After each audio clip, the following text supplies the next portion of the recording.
আসামি শেখ হাসিনাকে দোষী সাব্যস্ত করে মানবতা বিরোধী অপরাধের দায়ে মৃত্যুদণ্ড প্রদান করেছেন।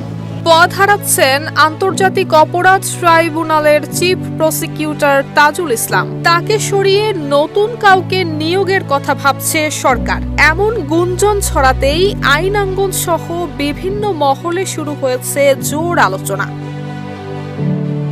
প্রায় ১.৫ বছর দায়িত্বে থাকা তাজুল ইসলামের নেতৃত্বে জুলাই আগস্টের মানবতা বিরোধী অপরাধে ২৪টি অভিযোগ দাখিল করা হয়। ৩টি মামলার রায়ে শেখ হাসিনা সহ ২৬ জন দণ্ডিত হয়েছেন। রায়ের অপেক্ষায় রয়েছে আবু সাইদ হত্যা সহ 2টি মামলা। এমন সময় শোনা গেল তাজুল ইসলামের পদ হারাবার গুঞ্জন। তার জায়গায় কে আসতে পারেন দায়িত্বে, উঠেছে এমন প্রশ্ন।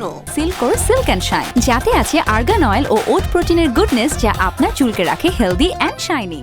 এরই মধ্যে চিফ প্রসিকিউটর হিসেবে আলোচনায় এসেছে আইনজীবী আমিনুল ইসলামের নাম, যিনি বিএনপির প্রয়াত চেয়ারপারসন বেগম খালেদা জিয়ার দুর্নীতির মামলায় গঠিত আইনজীবী দলের সদস্য ছিলেন।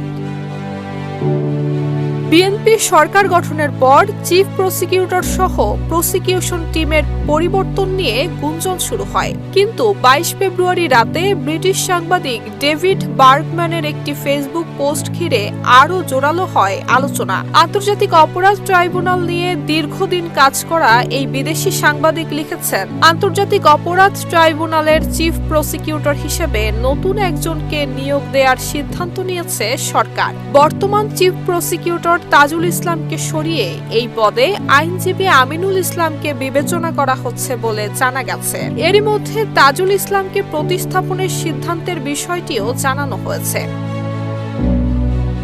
সম্প্রতি সাংবাদিকদের এক প্রশ্নে তাজুল ইসলাম বলেন, আন্তর্জাতিক অপরাধ ট্রাইব্যুনালের বিচার কাজ আগের গতিতেই চলবে। সরকারের পক্ষ থেকে আনুষ্ঠানিক কোনো বার্তা না এলেও আইন চলবে নিজস্ব গতিতে। আইনমন্ত্রীর নির্দেশনা অনুযায়ী আন্তর্জাতিক অপরাধ ট্রাইব্যুনাল স্বাভাবিক গতিতেই চলমান থাকার কথাও জানান তিনি। নুসরাত জাহান মেহেক, ঢাকা পোস্ট।